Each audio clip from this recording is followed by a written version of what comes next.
Peace to the family. How we feeling, man? Peace to the gods. Peace to the gods. As you see, they back there working. So listen, this was inspired because, normally I never look at I don't always look at the definition of words that I don't utilize a lot, right? Like the word guru. But somebody had called me a fake guru, and I say, okay, well, let me look up the definition of the word guru to see if it's true or not. Because I could assume maybe based on the definition, they know something that I don't know. And so I want to ask you all, do I fit the word or the definition? And then I want you to challenge yourself to become a guru, because the problem with a lot of things is that we have these connotations for words, but no standards, right? Whether we actually fit the definition of whatsoever. You feel me? So the word guru originates from the Sanskrit language. The word guru, meaning heavy or weighty, in the sense of someone who is heavy with knowledge or wisdom. Somebody who is heavy with knowledge or wisdom. All right, now let's go to the next. A spiritual teacher, especially one who imparts initiation. A mentor or guide who is considered to have advanced or specialized knowledge in a particular field. In a broader context, it refers to a trusted counselor or advisor. In a spiritual context, a guru serves as a spiritual guide, leading their followers towards enlightenment or deeper understanding. In the educational and professional context, a guru can be seen as an expert or master in a field, offering mentorship and guidance to those seeking knowledge. From a cultural significance standpoint, the role of a guru is deeply embedded in various cultures, often associated with respect and reverence. Examples of usage. Spiritual. The guru provided profound insights into the nature of existence. Examples of usage from a professional standard. He is considered a marketing guru for his innovative strategies. Standard operation procedure for identifying a guru. Number one, knowledge and expertise. So this is how you can identify your guru that you want to choose, right? Number one, there's 4 different ways.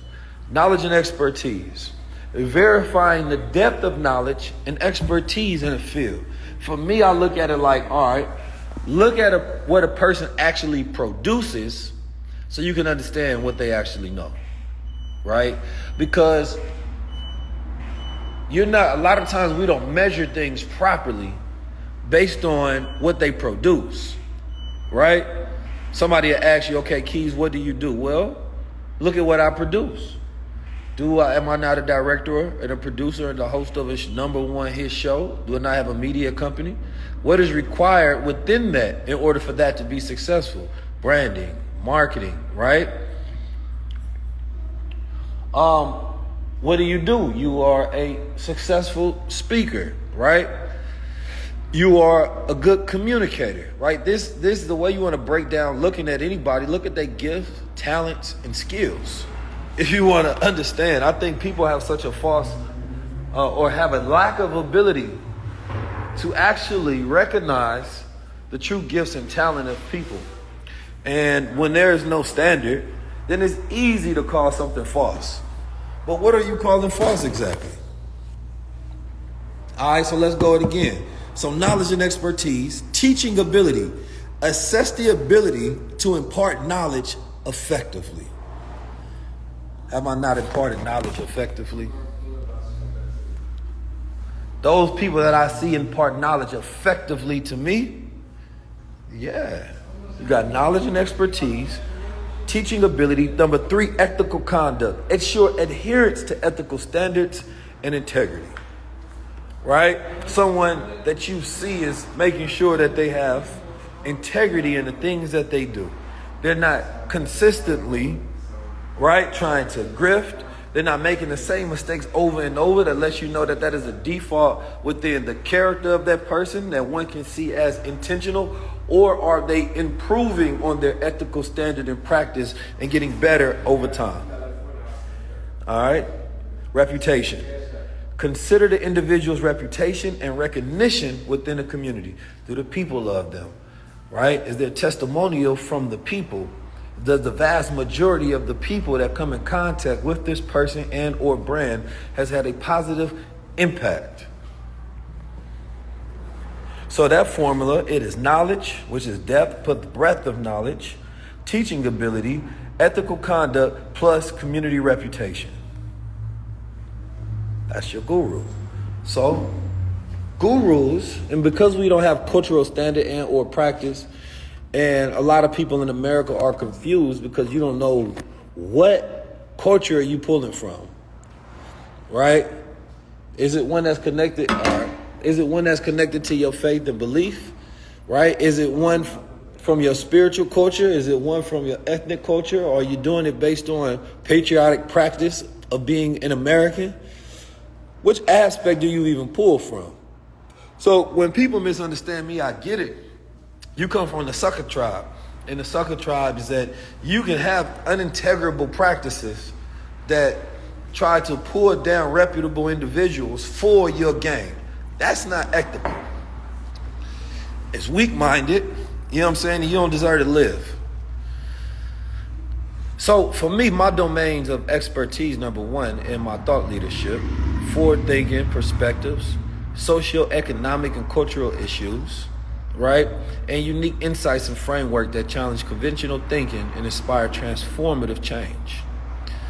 Environment and community building. I focus on empowering Black Americans and other marginalized communities through education, self-awareness, and economic independence. I just want people to understand what be going on. I'm always more than one thing, but if you know, people need context windows to think out of it, because most people weren't trained to think in a broad sense or scope. They were trained to think through boxes and context windows. So unless you define something for a person in a very narrow way, then they can't see what it is for themselves, right? They can't see what it is for themselves. I'm like, why don't you just see what something is for itself? I'm a motherfucking genius. And so are a lot of people that I know. So when I see the disrespect and the hate nowadays, man, it'd be like, man, that's the one thing you got to respect about street rules. Street rules, you can go take care of certain individuals and erase them out of your way, 100%. But internet rules, you got to play a back and forth game. Like, we got to goddamn go back and forth based on reputation or something that's not happening. Well, I'm not about to. What Kendrick say? Am I battling ghost or AI? You know what I'm saying? Like, what are we doing here? Like, you're not even a man that nobody in the world aspires to be like. So at the end of the day, it brings certain people down till you have discussions. That's why y'all don't see me going back and forth with people. You feel me? Only thing we gonna go by the principles. You feel me? Let's look at the principle of a thing.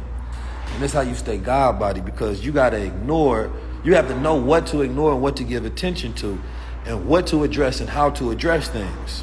When you great, the mere mention of fools make them greater. Just remember that. And people will do anything to be mentioned by you. That's what they focus on. How can I get mentioned in the same light as this person? You don't think that they're less than.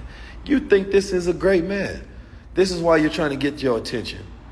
People don't knock people that they think are really weak and don't have position and aren't greater than them. They're shooting up because they want to climb up in position, and they don't know how to do it based on their gifts, talents, and skill. They don't know how to do it based on their impact because there's something in them that they lack. They were never that person that other people sought, right? And they need everybody else to fall down in order to feel special and or accomplished. Because if you take that same person and you put them around a group of special individuals, they're going to look lame. They're going to look unimportant. They're going to look unnecessary. They're not going to shine. So what they try to do, same way a colonizer will try to do, is they take the original man and they will say, man, ain't nothing special about them. They weak.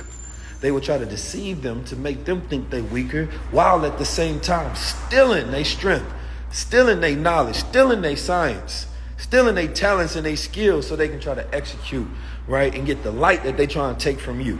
It is what we call endo-cannibalism. It's cannibalism inside the role of the community, inside the world of the community. You know what I'm saying? Futurism and technology. Exploring the intersections of technology, culture, and society. You feel me? Y'all asked me about Dr. York. I actually don't know about Dr. York in the sense that I haven't studied his biography or his works, right, to give you all any compelling, deep insight on it. There are people who are experts on that, brother. I would suggest that you follow them so that they can teach you about their teacher. As a futurist, exploring the intersections of technology and culture and society, and providing guidance on how to navigate and leverage technological advancements to build a better future. Entrepreneurship, mentoring inspired entrepreneurs, particularly in the Black community, on how to create and build successful businesses and brands, right? The teachings encompass strategic planning, branding, and leveraging cultural capital.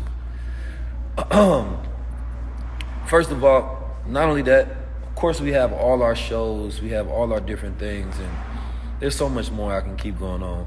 But I'm gonna just leave that at that. Somebody say futurists laugh a lot. I don't think you understand the definition of that. And here's the thing, it's like if a person that went to a Ivy League school walks into a classroom, and in that classroom, these are people that are remedial, right? You know, they're gonna be put on the yellow bus afterwards. And they start talking and they speaking to them in a very intelligent manner, saying, yo, I'm a polymathic thinker, you know, I'm a futurist. Them people, they probably start laughing like, what's that word? He talking about he a futurist, he's polymath, he a thought leader. It's their ignorance that they're laughing at their own ignorance. They're not laughing at this person because what this person's saying is not funny. What this person is saying they can actually learn from. If they actually understood, right, the definitions of the word that this more intelligent person was using. But instead, the ignorance makes them laugh because that's their own uncomfortableness trying to deal with their ignorance, right? It's that gap of awkwardness, so they try to fill that in with a laugh to entertain themselves, right? Because that's a part of themselves that they're triggered by, that they feel weak of. It's an insecurity, right? This happens all the time. And we've done that in our community so much to where when somebody is intelligent, we make fun of them. When somebody speaks with a certain vocabulary, we make fun of that. As if our culture is not intelligence, as if our culture is not intellectual, right? That's what we're really saying about our own culture, that these things don't fit within the context window, right? I don't think one thing y'all can never confuse me about is somebody who's super nice. I am not a super nice guy. You know what I'm talking about? Like, I grew up as a soldier. You feel me? I grew up as a warrior. I grew up as somebody that if you play in my face, you know what I mean, you gonna get slapped in yours. You feel me? I grew up with killers. I grew up with gods. I grew up with people who know themselves. I don't even abide by the same rules that you live by. You feel me? I understand the world of the devils and the world of the gods. You know what I'm saying? Like, you still bow down to, you know, a Caesar Borgia. You feel me? That white man still slap you in your ass and you still afraid to get fired by him. You feel me? We ain't got the same master. My master is Allah, God, who came in a person, Master Muhammad. We don't move the same. The devil see you as a sucker. He see me as a God, as someone who knows himself. So I don't even operate off the same tenets, principles, mindsets, you know what I mean, degrees of validation that you operate from. It's not that whatsoever. So therefore, when I speak, I don't speak from a place, you know what I mean, to try to calm people's spirits who are weaker than. I speak to the warrior inside you to say, upgrade, stand up, step up. You feel me? Man up. You feel me? I ain't trying to make you feel good about being weak. Somebody got to slap you in your face and just bing, bing, bing, and tell you to step your game up. But this internet full of hoe-ass males and females that don't know themselves. And the unfortunateness is that the greater you are, the more you would trigger somebody who don't know who they are. You know what I'm saying? The greater you are, the more you would trigger. People get triggered by the fact, Keys, how you just walk around and people show you so much deference, love, and respect for being yourself. Because I know who I am. And for those who want to know themselves, right, they come around and I'm pushing that presence and that energy into them as well. I grew up around men with power, money and power. So we don't want to be broke doing this either. 99% of the things that I do on the internet are for free. So if somebody complains about something that allows me to build wealth, oh man, you my enemy. I have no love for you in my heart. I don't want to see you thrive. I don't want to see you alive. You know what I'm saying? Like, my ancestors weren't the one dying for votes. My ancestors was the ones goddamn ready to kill Massa for having us in this goddamn oppression. My ancestors was the Hannibal Barkers figuring out strategies. My ancestors was the Malcolms and the Elijah Muhammads. You know what I'm saying? We pulled from two different ancestors. So I have no expectation. And what I focus on a lot of time now is like private education. Man, I've been sitting here, I mentor a young man for free every month. You know what I'm saying? I did a bunch of philanthropy work where I flew out, paid my own money, my own team to go speak at these different events. Not something I get paid for, not something I get $1 for, but something that I can take. You know what I mean? When it comes to my legacy and the impact that we make, and this is why it's always gonna be a difference. You feel me? Because it's the stuff that you don't see, you know what I mean, that make me who I am. Not what you do see. You see highlight reels, you see moments. You feel me? The realest people on the planet Earth, you'll never know how real they are. You'll never know how great they are because you're always living it. I'm lucky enough to be able to hire a media team to where, you know, we can get some of this excellence documented. You know what I'm saying? But the things that I hold dear for me, the things that I hold important, the things that I see when I think about success are not the same things that you see. But I'm never going to try to get a mere cadet to understand the mind of a general. Human beings are not equal. It is the greatest lie ever told, right? You only tell that to a man that you know is far more inferior than you to make him feel equal, which is different. Feeling equal and being equal is completely different things, right? Only a man that feels unequal needs to be told by a superior that you are my equal. No. Humans, there's no measurement to show that we're equal. We don't have equal souls, equal foes, or equal goals. You understand me? We're not physically, spiritually, mentally, right? The only thing that is equal, and one can say, you know, you can argue about this, is that life itself, the essence of life, right, has the equal potential of value. Right? Meaning that when you murder someone, when you take a life, or when you produce of life, that is an equal act. It's completely different. But who you become with your life, that changes the value of your life. How you produce yourself, how you design yourself, how you define yourself creates the difference. And it depends on what you're measuring. Are we equally righteous? Right? Are we equally immoral? Are we equally wealthy? Right? Are we equally joyful? Are we equally talented, equally gifted, equally godly, equally conscious? What are we measuring this equality by?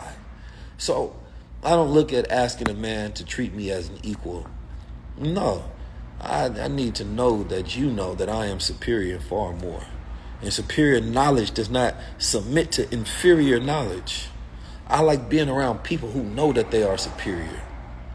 Right? You know that you have a different calling. But respect is the difference between men who know they're great, but they're not going to treat you like you nothing. Because each person has a different calling. So we're equal in the opportunity for us to produce the full potential of our gifts and callings. That's the equality that we have. We're equal in the opportunity to produce our gifts. And if you fully produce your gifts, right, in the world, then you can be equal to a man who's a billionaire, because that may be his gift, right? That may be his gift. But you can be an artist, and you have mastered the full breadth and depth of your artistry in a way that that person could never. And now your art is worth millions to this person. And he has to measure out the fullness of his gift to even afford what yours produces. It's completely different. Right? It's completely different.